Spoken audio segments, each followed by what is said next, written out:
Death toll continues to mount in Kerala's Wayanad as rescue operations enter the sixth day. According to latest information, over 360 people have lost their lives in one of the deadliest landslides of the nation. Thousands of affected people have already been rescued who are currently living in relief camps. Latest images from the landslide-hit area show widespread destruction. About 1,300 rescuers along with heavy machineries are on ground zero, making continuous efforts to save those who might still be trapped under the debris.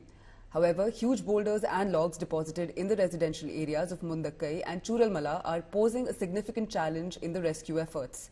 Meanwhile, Kerala Governor Arif Mohammed Khan echoed Chief Minister Pinarayi Vijayan's demand to declare Wayanad landslides as a national disaster.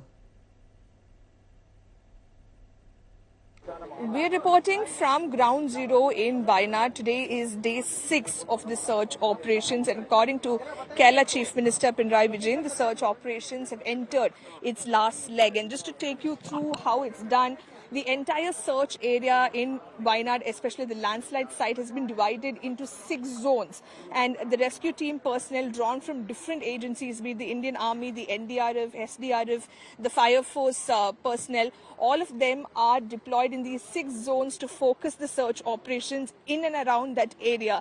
And one zone includes the Chalia River, which is in Malappuram district, because dead bodies continue to wash up downstream, and that is the reason why a separate team has been deployed there as well. And I'm just going to request my video journalist to pan and show you. What you see here are the visuals of a drone-based intelligent buried object detection system that has been brought from Delhi. The assembly of that is currently underway.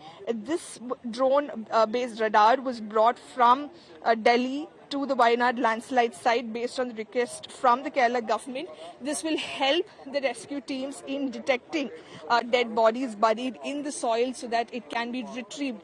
So that is the main purpose of this technology. It is essentially being developed for the military, but because the Kerala government had put forward a request, they've now brought it from Delhi to Wayanad to undertake a search operation of this landslide site area to see if there are buried bodies. If at all they find something, that it can be retrieved.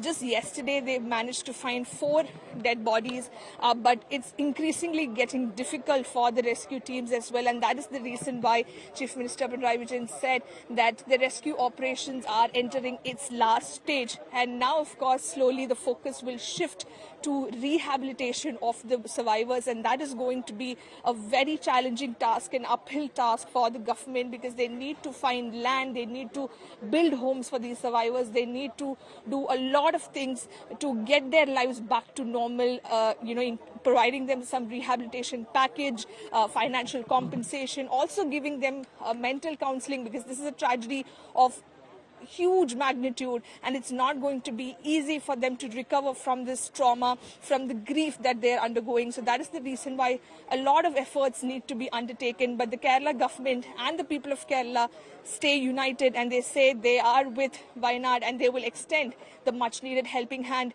to the survivors of the Wayanad landslide. With video journalist Daniel, this is Shilpa Nair from Ground Zero for India Today.